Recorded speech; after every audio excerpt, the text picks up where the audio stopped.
Hello students, welcome to the सर्जेट। RRB JE 2024 CBT 1 के लिए हम जनरल साइंस के कुछ मोस्ट इंपोर्टेंट क्वेश्चन सीरीज को हम कंटिन्यू कर रहे हैं। तो आइए अपनी सीरीज को आगे बढ़ाते हैं। Which law states that mass cannot be produced or destroyed in a chemical reaction? ये हमारा पहला क्वेश्चन है आज की सीरीज का। तो इसको देखते हैं कि कौन सा ऐसा लॉ है जो बता रहा है कि मास को हम प्रोड्यूस भी नहीं कर सकते और डिस्ट्रॉय भी नहीं कर सकते। ऐसा कौन सा लॉ है हमें बताना है, ठीक है। तो options are law of constant proportion, law of inverse proportion, law of energy conservation and law of conservation of mass. देखिए, लॉ ऑफ कांस्टेंट प्रोपोर्शन की अगर हम बात करें तो लॉ ऑफ कांस्टेंट प्रोपोर्शन हमें ये बताता है कि जितने भी एलिमेंट है केमिकल रिएक्शन में वो एक फिक्स्ड प्रोपोर्शन में रहते हैं बाय देयर मास। तो ये एक स्टेट जो कांस्टेंट प्रोपोर्शन है आपका, वो आपके जो क्वेश्चन में जो स्टेटमेंट हमें दी है कि मास कैन नॉट बी प्रोड्यूस और कैन नॉट बी डिस्ट्रॉयड, इसको फॉलो नहीं करता है। तो ये हमारा रॉन्ग आंसर है। नेक्स्ट क्वेश्चन है, सॉरी नेक्स्ट ऑप्शन है लॉ ऑफ इनवर्स प्रोपोर्शन। इसमें जो लॉ ऑफ इनवर्स प्रोपोर्शन है, इसमें हम इनवर्सली देखते हैं कि दो एलिमेंट है वो इनवर्सली एक दूसरे के प्रोपोर्शनल होते हैं। इट्स मीन अगर एक डिक्रीज होगा तो एक इंक्रीज हो रहा होगा, तो ये भी नहीं है। लॉ ऑफ एनर्जी कंजर्वेशन में हम देखते हैं कि इसमें हम देखते हैं कि एनर्जी को हम ना क्रिएट कर सकते हैं ना ही डिस्ट्रॉय कर सकते हैं, लेकिन हमें पूछा गया है मास। तो जो लॉ ऑफ कंजर्वेशन ऑफ मास है, ये हमें ये बताता है, ये दिया है एक साइंटिस्ट जो है लेवसिए ने एक स्टेटमेंट दी थी, एक लॉ हमें दिया था जिसमें उन्होंने कहा था कि मास को हम ना ही प्रोड्यूस कर सकते हैं और ना ही डिस्ट्रॉय कर सकते हैं, ठीक है। बस हम इसलिए हम इसको लॉ ऑफ कंजर्वेशन मास को, इस ऑप्शन को हम करेक्ट लेते हैं। तो आपका सही आंसर हो गया लॉ ऑफ कंजर्वेशन ऑफ मास, जिसमें आप मास को ना डिस्ट्रॉय कर सकते हैं और ना ही प्रोड्यूस कर सकते हैं, और ये दिया है साइंटिस्ट लेवसिए ने। नेक्स्ट क्वेश्चन पे मूव करते हैं। The balance chemical equation correspond to, ठीक है, law of conservation of mass, law of Avogadro, law of gaseous volume and law of multiplied proportion. देखिए, जब हम बैलेंस केमिकल इक्वेशन की बात करते हैं, अभी हमने इससे पहले क्वेश्चन में देखा था कि मास को हम ना ही क्रिएट कर सकते और ना ही डिस्ट्रॉय कर सकते। तो यहाँ पे हम केमिकल रिएक्शन की बात कर, एक किसी भी केमिकल रिएक्शन में हम ना ही मास को डिस्ट्रॉय कर सकते हैं ना ही मास को प्रोड्यूस कर सकते। तो यहाँ केमिकल रिएक्शन में ये होता है कि जो रिएक्टेंट का मास है और जो प्रोडक्ट का मास है वो हमेशा इक्वल होता है। अब ये कौन सी कंडीशन में इक्वल होगा? ये तब इक्वल होगा जब बैलेंस रिएक्शन क्या है, बैलेंस्ड। अगर रिएक्शन बैलेंस नहीं है तो दोनों का मास इक्वल नहीं होगा। अगर रिएक्शन बैलेंस्ड है तो दोनों का मास क्या होगा, इक्वल होगा, ठीक है, रिएक्टेंट का भी और प्रोडक्ट का भी। तो बैलेंस केमिकल इक्वेशन करस्पॉन्ड करती है लॉ ऑफ कंजर्वेशन ऑफ मास को।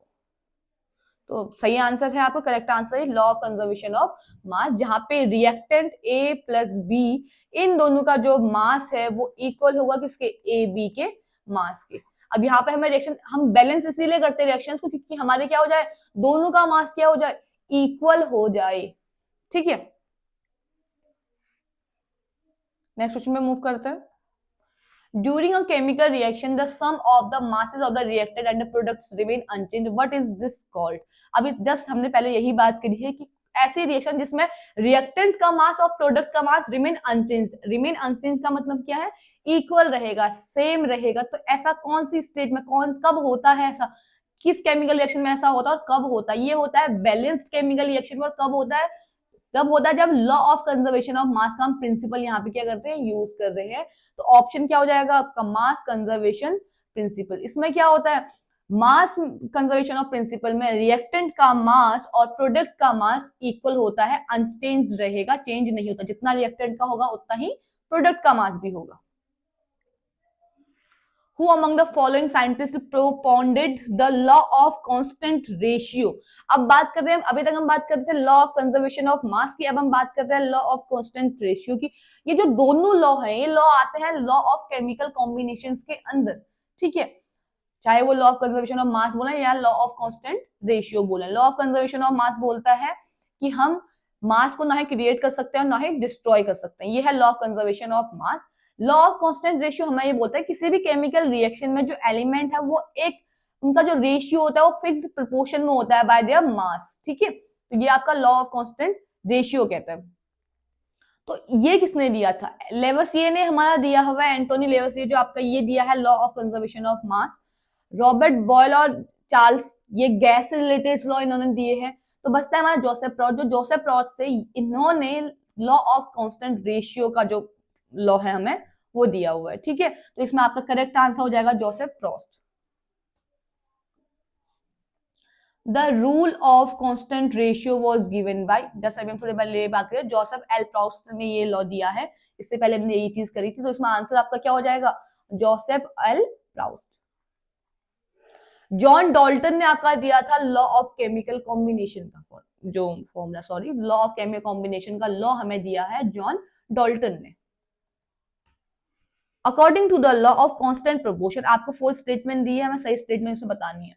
Atoms of different elements in chemical matter have different mass and chemical properties, ठीक है। Atoms combine the ratio of small whole numbers to form compounds in chemical matter. In chemical matter, elements are always present in fixed proportion of mass. Atoms in chemical matter are indivisible particles that cannot be formed or destroyed in a chemical reaction. हमें बताना है law of constant proportion का। तो पहले वाली जो statement है वो कह रहा है कि different element in chemical matter है different mass and chemical properties, ये अलग, ये बिल्कुल ही रॉन्ग है, ठीक है। अगला है atoms combine the whole small, ये भी गलत है।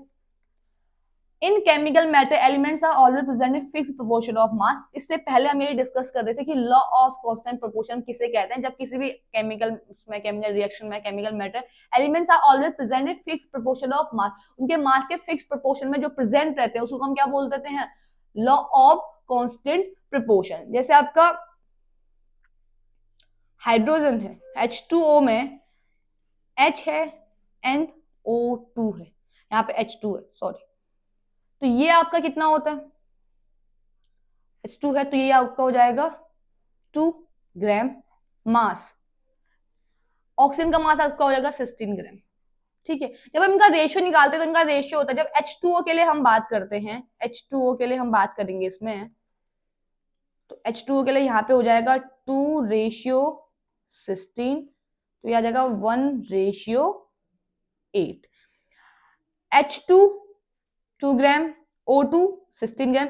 H2O में भी इनका रेशियो क्या होगा, सेम होगा। जो एलिमेंट का रेशियो है और जो प्रोडक्ट का रेशियो वो क्या देगा, फिक्स प्रोपोर्शन में देगा उनके, क्योंकि मास क्या होता है, हमने कहा है कि रिएक्टेंट का मास और प्रोडक्ट का मास रिमेन सेम रहता है, अनचेंज रहेगा, तो उनका प्रोपोर्शन भी क्या होगा, रेशियो भी क्या होगा, फिक्स्ड होगा। जैसे H2O में 2:16, अगर हम इसको कर रहे हैं, क्रॉस कर लें, मल्टीप्लाई कर लें, सॉरी डिवाइड कर लें, तो ये आपका क्या हो जाएगा 1:8, अगर आपको शॉर्ट कर लेते हैं, और तो आप 2:16 लेंगे 1:8, और यहाँ पे आपका ये 2 है, ये 16, हमने रेशियो निकालना, तो ऑब्वियस बात है हम उसको डिवाइड करेंगे, तो 1:8 आपका ये हो जाएगा। अब यहाँ पे जितना आपका क्या है, जितना आपका मास यहाँ पे रहेगा उतना ही मास क्या है इन दोनों का भी है, तो left hand side and right hand side का मास क्या रहेगा, इक्वल रहेगा। तो यही है आपका fix proportion of mass, fix proportion में रहते हैं, ठीक है। तो इसमें ऑप्शन आपका हो जाएगा answer C is a correct answer. Next question पे मूव करेंगे। According to which of the following rules a given chemical substance always contain the same element that are combined in a definite proportion by weight? अब इसमें कह रहा है कि इसमें answer कौन सा सही है।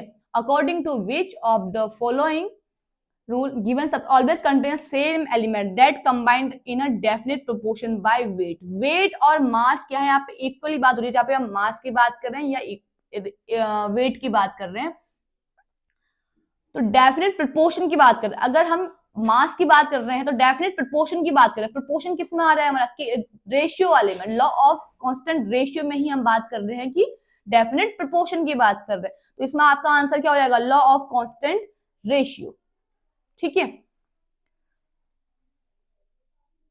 Conservation, energy conservation, mass conservation, element combination, तो law of constant proportion, law of constant ratio इसमें क्या हो जाएगा, राइट आंसर हो जाएगा।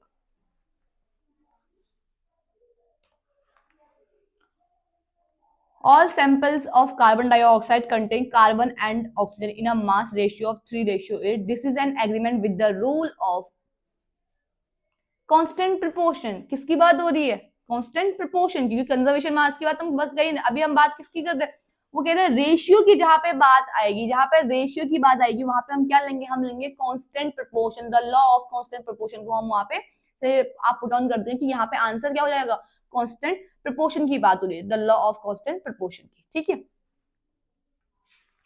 Dalton's theory was based on which, इसमें रूल, ठीक है, किस रूल पे बेस्ड है डाल्टन्स की theory? Fixed ratio, chemical combination, conservation of momentum and mass conservation. देखो फिक्स्ड रेशियो तो दिया था हमें जोसेफ प्रॉस्ट ने, केमिकल कॉम्बिनेशन आपका और मास कंजर्वेशन किया था हमें लेवोसिन। जो केमिकल कॉम्बिनेशन है, इससे पहले जब हमने जॉन डाल्टन के बारे में डिस्कस किया था तो वहां पे मैंने कहा था कि जॉन डाल्टन ने दिया था the law of chemical combination. उसी के अंदर दो लॉ आते हैं हमारे, कौन कौन से? The law of conservation of mass and the law of fixed ratio, ठीक है, या the law of constant proportion. तो Dalton's theory is based on the chemical combination, the law of chemical combination. तो आंसर क्या हो जाएगा आपका? Chemical combination, ठीक है। ये आपका दिया हुआ था प्रॉस्ट ने, ये दिया था आपका लेवोसियर ने। Dalton's atomic theory provides an explanation for which of the following? Law of mass conservation and chemical combination, law of mass conservation and fixed proportion, law of chemical combination and definite ratio, and law of fixed proportion and chemical combination। ठीक है, जब हमने बात अभी Dalton theory की करी थी तो हमें कहा था कि द केमिकल कॉम्बिनेशन के अंदर दो लॉ आते हैं, कौन कौन से आते हैं? Law of mass conservation and fixed ratio. First वाला एक्सप्लेन नहीं हो सकता कि मास कंजर्वेशन केमिकल कॉम्बिनेशन साथ में लेते, तो आपका ऑप्शन बी जो है law of mass conservation and fixed ratio, ये हो जाएगा आपका एग्जैक्ट सही आंसर हो जाएगा, करेक्ट आंसर हो जाएगा फॉर दिस क्वेश्चन। क्योंकि जो डाल्टन्स की थ्योरी थी वो दो एक्सप्लेनेशन देती है, law of conservation of mass and law of constant proportion के लिए, ठीक है। तो आपका आंसर भी इसमें सही हो जाएगा। तो आज की हमारी क्वेश्चन सीरीज यहीं पे कंप्लीट होती है। ऐसी बाकी क्वेश्चंस की क्वेश्चन सीरीज हमारे चैनल पे अपलोड होती रहेगी। तो अगर ये वीडियो आपको पसंद आई है तो हमारे चैनल को लाइक करें, सब्सक्राइब करें। Thank you.